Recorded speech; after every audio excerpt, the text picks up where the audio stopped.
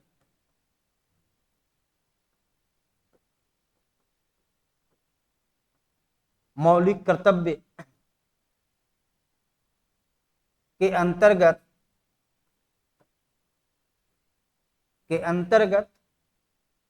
राष्ट्र निर्माण में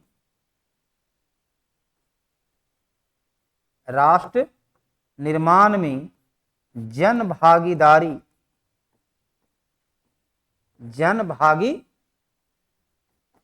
को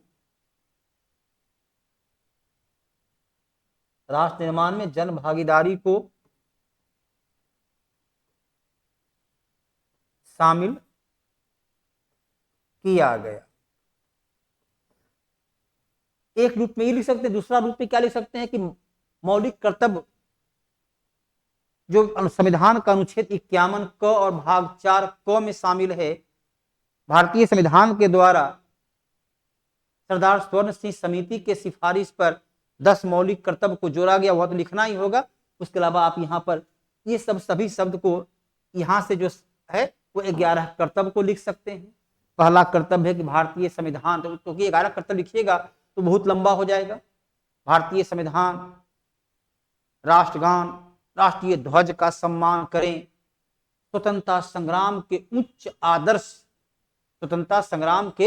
उच्च आदर्श को बढ़ावा देने का कार्य करें, सार्वजनिक संपत्ति की सुरक्षा करने का कार्य करें, व्यक्तिगत एवं सामूहिक उन्नति का प्रयास करें, राष्ट्र की रक्षा के लिए सदैव तत्पर रहें, राष्ट्र की एकता और अखंडता को सशक्त करने, मजबूत करने का प्रयास करें, देश की प्राकृतिक पर्यावरण वातावरण को सुरक्षित रखने का प्रबंध करें, नागरिकों के मध्य भ्रातृत्वपूर्ण संबंध को विकसित करें। और 11वां जोड़ा गया कि प्रत्येक अभिभावक का कर्तव्य है कि अपने बच्चे को उचित शिक्षा दीक्षा देने का कार्य करे। तो चाहे तो आप सीधे 11 कर्तव्य जो हमारे संविधान में लिखा हुआ है, पूरे उस 11 कर्तव्य को आप लिख दें। 11 कर्तव्य लिखेंगे तो वो आपको 75 शब्द ऐसे ही पूरा हो जाएगा। संविधान का सीधे लिखिए, अनुच्छेद 51(1) के तहत संविधान में वर्तमान समय में 11 कर्तव्य है और उस 11 कर्तव्य को आप एक साथ लिख लीजिए।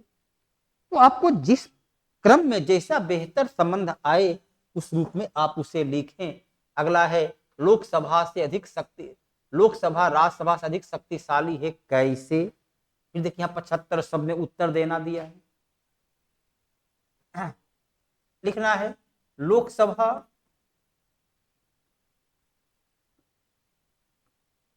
लोकसभा को राज्यसभा से अधिक शक्तिशाली बनाया गया है। लोकसभा को राष्ट्रपति शक्तिशाली बनाया गया है जो निम्न आधार से स्पष्ट होता है। बनाया गया है जो निम्न आधार से स्पष्ट होता है। देख सकते हैं पहला ए नंबर, अनुच्छेद 109 के आधार पर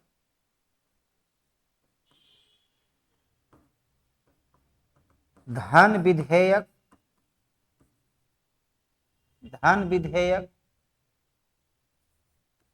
पर राज्यसभा को केवल परामर्श देने या सलाह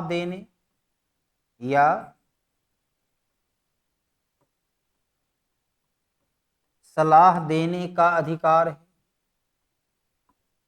केवल परामर्श देने या सलाह देने का अधिकार है। नंबर बी, अविश्वास प्रस्ताव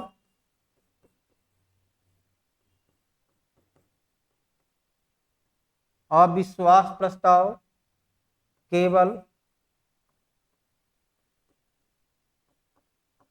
लोकसभा में ही प्रस्तुत किया जा सकता है। यहां लिखते हैं अविश्वास प्रस्ताव और विश्वास मत प्रस्ताव। सी,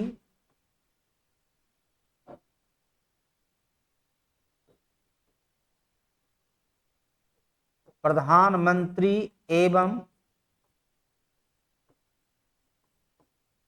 मंत्रिपरिषद का सदस्य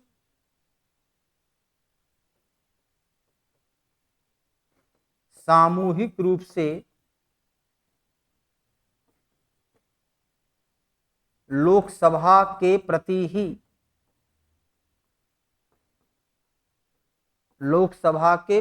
ही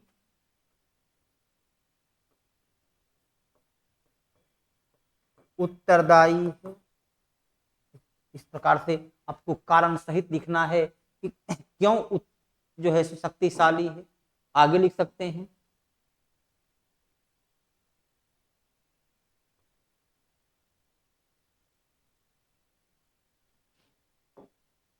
डी, लोकसभा को जनता का सदन या प्रतिनिधि सभा या शक्तिशाली सदन कहा जाता है। इस प्रकार से आप जो है इन तमाम तथ्यों के साथ किसी भी सवाल का जवाब दे सकते। इसमें दायरा सीमित है, इसमें आपको इसी क्रम में लिखना होगा, इसी प्रकार से आपको इसका उल्लिखित करना होगा। बड़े आसानी से आप इसी प्रकार लिख करके बेहतर या सशक्त एवं पूर्ण अंक को प्राप्त कर सकते। इसमें अंक की कटने की कोई संभावना नहीं है। इसी प्रकार चलिए अगला प्रश्न पर आइए। कहता है राज्य के राज्यपाल की शक्ति का परीक्षण कीजिए। राज्य की राज्यपाल, यहाँ पे शुरू क्या करना है, अनुच्छेद 153 के आधार पर 153 के आधार पर राज्य में राज्यपाल के पद का गठन किया जाता है। अनुच्छेद 154 राज्य की कार्यपालिका शक्ति, राज्य की कार्यपालिका शक्ति, राज्य की कार्यपालिका शक्ति राज्यपाल में अंतर निहित होती है।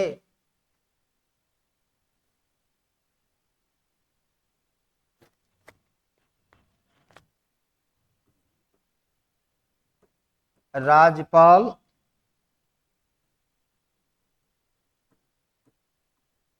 राष्ट्रपति के प्रतिनिधि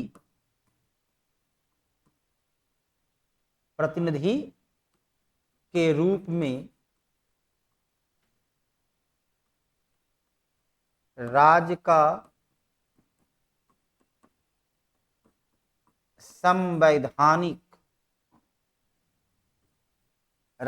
संवैधानिक प्रधान होता है। लेकिन जब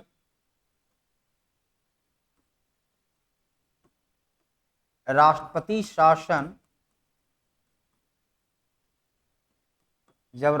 शासन लागू हो तो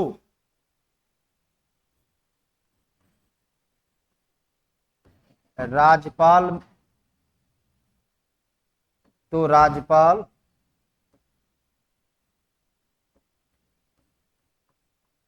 राज्य कार्यपालिका का वास्तविक प्रधान बन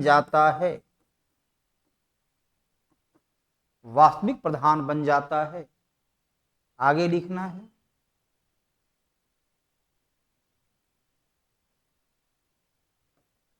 अनुच्छेद 163 के आधार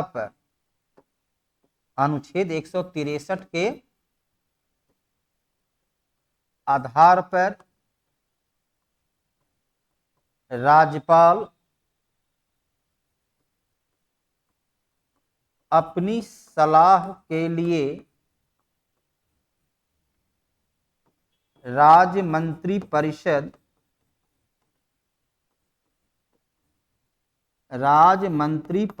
का गठन करते हैं। राज्य मंत्रिपरिषद का गठन करते हैं और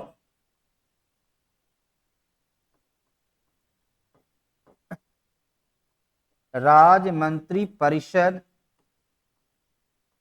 की सलाह से अपना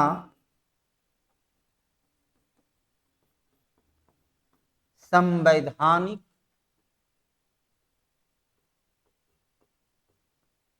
उत्तरदायित्व का निर्वहन करते हैं।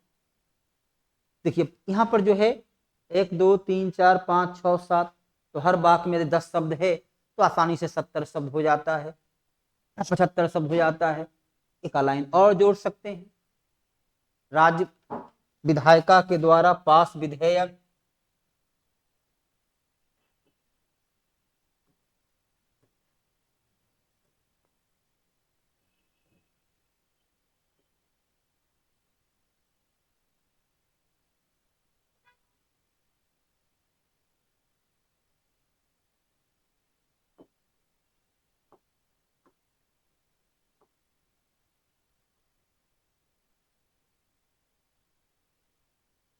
राज्य कार्यपालिका के द्वारा पास विधेयक राज्यपाल के हस्ताक्षर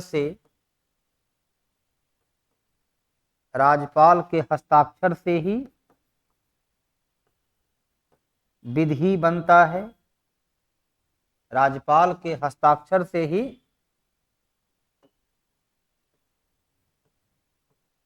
विधि बनता है। इस प्रकार से आपको सवाल का जवाब देना है। इस प्रकार से क्या करना है, सवाल को जवाब देना। एकदम पूरी तरह से इस प्रकार से सरल शब्दों में लिखना है कि जांचने वाले को भी कोई परेशानी नहीं हो और आपकी नॉलेज का वह भी स्पष्ट रूप से प्रदर्शन कर सकें कि हम किसी विषय पर कितना बेहतर तरीके से समुचित रूप से आप प्रश्न को लिख सकते हैं। अगला है, भारत में न्यायपालिका के कितने प्रकार हैं? देखना है, संवैधानिक तौर पर न्यायपालिका को दो भागों में बांटा गया है।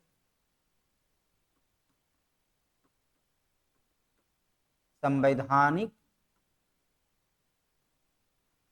आधार पर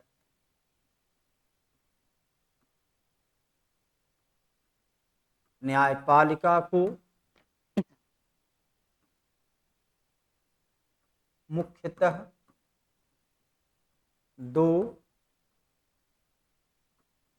प्रकार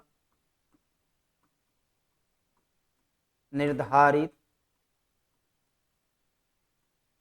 किया गया है। पहला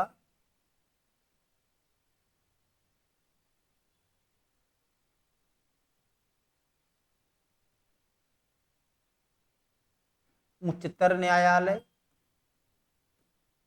उच्चतर न्यायालय, और दूसरा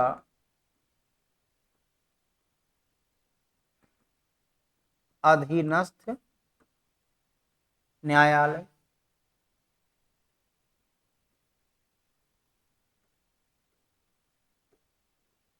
उच्चतर न्यायालय को दो Bring your भागों में business online with GoDaddy. Start by finding the right domain today. को दो भागों में बांटा गया है। वर्तमान समय में हो सकता है ए सर्वोच्च न्यायालय और बी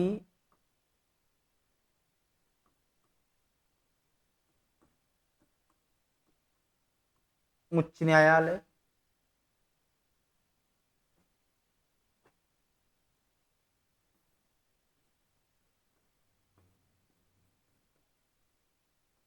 अधीनस्थ न्यायालय को भी अधीनस्थ न्यायालय को अधीनस्थ न्यायालय के अंतर्गत अंतर्गत जिला न्यायालय, लोक अदालत, लोक अदालत, परिवार न्यायालय,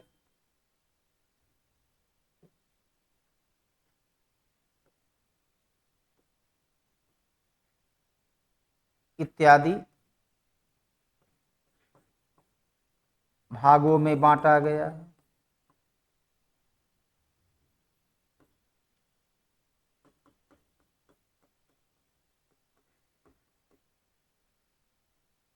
अधीनस्थ न्यायालय को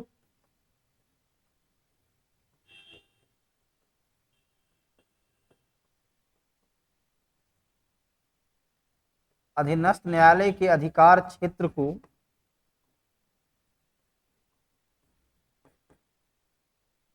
दीवानी अधिकार,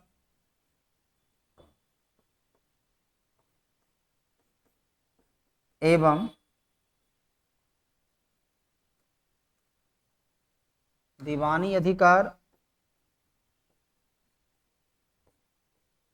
फौजदारी अधिकार और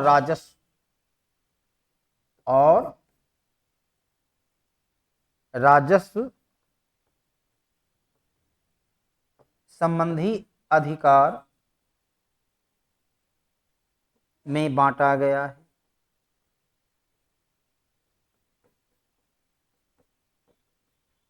में बांटा गया है।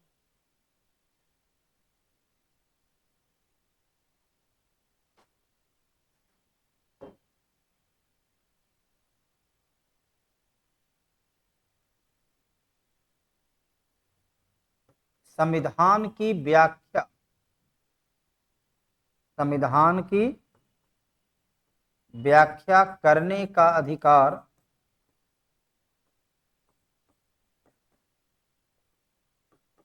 केवल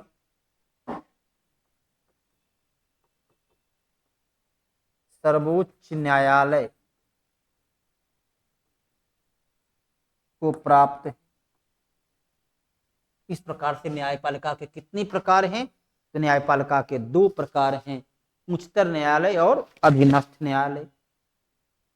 अब चूंकि ये सब संविधान के आधार पर है, इसमें बहुत ज्यादा आप अपने मन से आगे पीछे नहीं कर सकते हैं। इसको यथावत रूप में आपको उसी प्रकार से लिखना होगा और उसकी आधार पर आपको उत्तर देना होगा। 75 शब्द में आपको उत्तर देना है। अब यहाँ पर आपकी लेखन शैली, आपकी योग्यता और लेखन शैली दोनों का पहचान इसमें दिलाना है। दोनों की इसमें परीक्षण होगा, किस शैली में आप लिखते हैं, कैसे बेहतर तरीके से। पटना उच्च न्यायालय की न्यायिक शक्ति के बारे में, चाहे वो पटना उच्च न्यायालय हो या इलाहाबाद उच्च न्यायालय हो या दिल्ली उच्च, तो किस उच्च न्यायालय किसी राज्य विशेष के लिए उसका अलग अलग अधिकार नहीं होता है। सभी न्यायालय के लिए एक ही अधिकार होता है। जितने भी हमारे देश में 25 उच्च न्यायालय हैं, उसी 25 उच्च न्यायालय में पटना उच्च न्यायालय भी है। तो पटना उच्च न्यायालय के लिए कोई अलग से अधिकार नहीं है। तो जो भी हाईकोर्ट का अधिकार है उसी अधिकार को लिखना है। पटना देख करके दिग्भ्रमित नहीं होना है कि लेकिन पटना लिख दिया, पटना के में स्पेशल क्या लिखें। तो पटना उच्च न्यायालय के लिए कोई अलग से अधिकार नहीं लिखना है। उच्च न्यायालय की न्यायिक शक्तियां के बारे में एक संक्षिप्त टिप्पणी करें। अब पटना तो आप ही पटना लिख दीजिए। पटना हाईकोर्ट की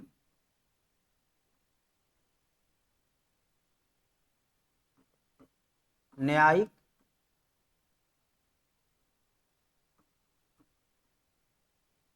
शक्तियों के तहत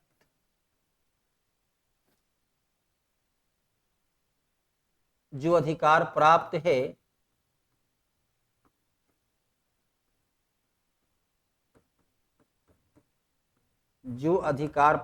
है वे हैं नंबर 1 लिखिए, क्या है भाई?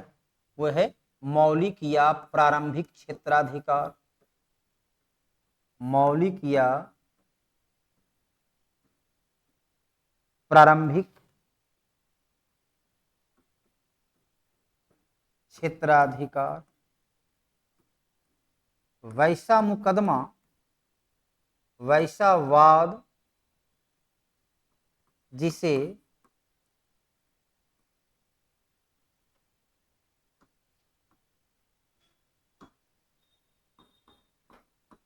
सीधे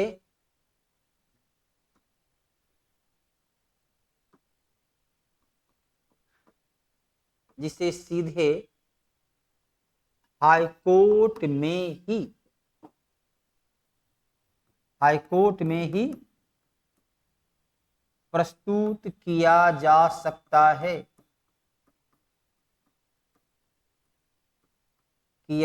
सकता है, जिसमें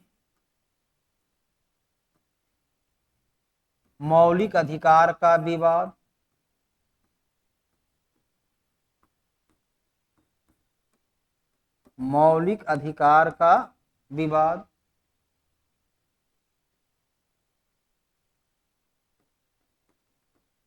सांसद एवं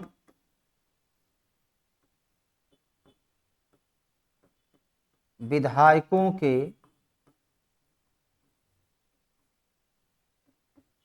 निर्वाचन से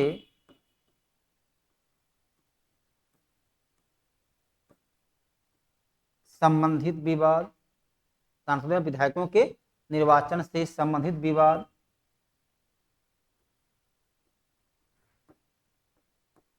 कंपनी अधिनियम,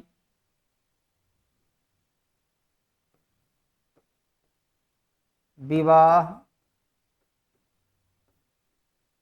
तलाक से संबंधित विवाद इत्यादि। दूसरा,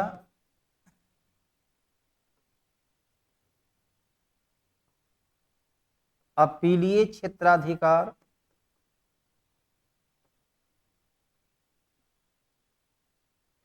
अपीलीय क्षेत्राधिकार, अधीनस्थ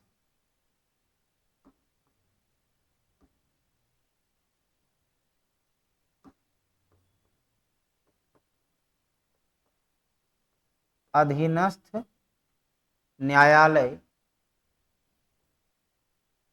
से दीवानी एवं फौजदारी, दीवानी एवं फौजदारी मुकदमा की अपील हाई कोर्ट में किया जा सकता है। तीसरा,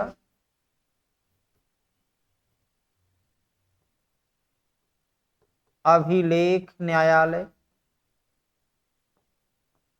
अभिलेख न्यायालय उच्च हाईकोर्ट को, उच्च न्यायालय को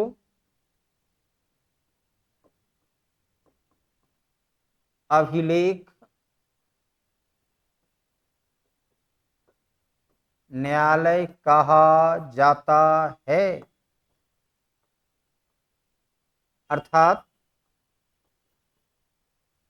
अपने निर्णय के विरुद्ध, अपने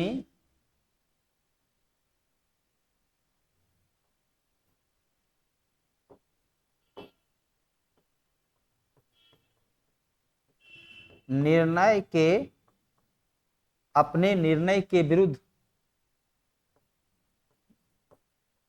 मुकदमा की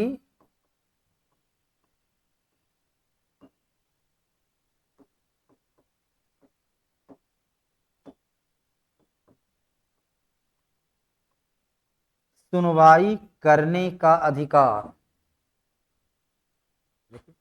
यहां पर न्यायिक प्रक्रिया के क्षेत्र में न्यायालय को क्या अधिकार दिया गया है? जो उच्च न्यायालय का अधिकार है वही पटना उच्च न्यायालय का अधिकार है। पटना उच्च न्यायालय के लिए कोई अलग से अधिकार नहीं है कि पटना को अलग अधिकार है और किसी अन्य को अलग अधिकार है। ब्रिटिश ईस्ट इंडिया कंपनी, इसमें 5 क्वेश्चन आपको दिया जाता है, इसमें 4 क्वेश्चन का उत्तर देना। देखिए चारों क्वेश्चन का उत्तर आपके पूरी तरह स्पष्टता के साथ 75-75 शब्दों में दे दिया गया। तो ये आपको एक नॉलेज देता है, ये एक व्यवहारिक जानकारी उपलब्ध कराता है। इसी प्रकार का प्रश्न आगे भी आएगा तो आपकी तैयारी किस स्तर की होनी चाहिए, आपकी लेखन शैली कैसी होनी चाहिए, आपकी भाषा विन्यास कैसा होना चाहिए, ये निर्भर करता है कि आप कितना बेहतर तरीके से, दृढ़ तरीके से आप उसका अध्ययन किए हैं। ब्रिटिश ईस्ट इंडिया कंपनी और बंगाल के नवाब के बीच हस्ताक्षरित अलीनगर की संधि, अलीनगर की संधि कब होती है? अलीनगर की संधि होती है फरवरी 1956 में। फरवरी 1956 में ये संधि होती है लॉर्ड क्लाइव और नवाब सिराजुद्दौला के बीच। सिराजुद्दौला के मध्य होता है। संधि में क्या है भाई कि कहता है कि फोर्ट विलियम, फोर्ट विलियम पर नवाब का अधिकार के पूर्व, फोर्ट विलियम पर नवाब का अधिकार के पूर्व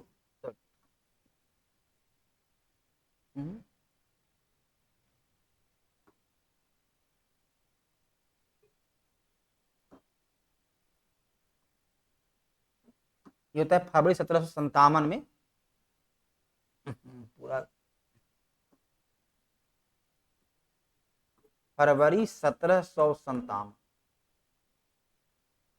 अधिकार के पूर्व की यथास्थिति को वापस लाने के लिए यह संधि की गई थी। फोर्ट विलियम पर नवाब सिराजुद्दौला ने 1756 में अधिकार कर लिया था। इसमें अंग्रेज पराजित हुए थे। इसमें यही शर्त था कि जो शर्त हम जिस टर्म ऑफ कंडीशन के साथ में व्यापार पहले से कर रहे थे, वो व्यापार करने की अनुमति मुझे फिर से प्राप्त हो, वो संधि की शर्त थी, उसके बारे में लिखना है। तो हर एक प्रश्न को इसी प्रकार से लिखना है। आप हमें भी इस प्रकार से परीक्षण कर पाते हैं कि जो आपके सामने शिक्षक हैं वो कैसे आपको बेहतर तरीके से प्रश्न को लिखाते हैं, बताते हैं, समझाते हैं। और लिखने की शैली भी, दोनों का साथ साथ परीक्षण करना है। और यदि लगता है कि पढ़ाई बेहतर है, आपके अनुकूल है, आप इससे शिक्षा ग्रहण करके लाभान्वित हो सकते हैं, आप मेरिट लिस्ट में अपने को शामिल कर सकते हैं। यदि यहाँ से गाइडेंस मिले तो आइए जुड़े हम लोग और आपस में मिल करके अपनी भविष्य के लिए एक कदम बढ़ाएं। आज क्लास को यहीं पर विराम देते हैं। धन्यवाद।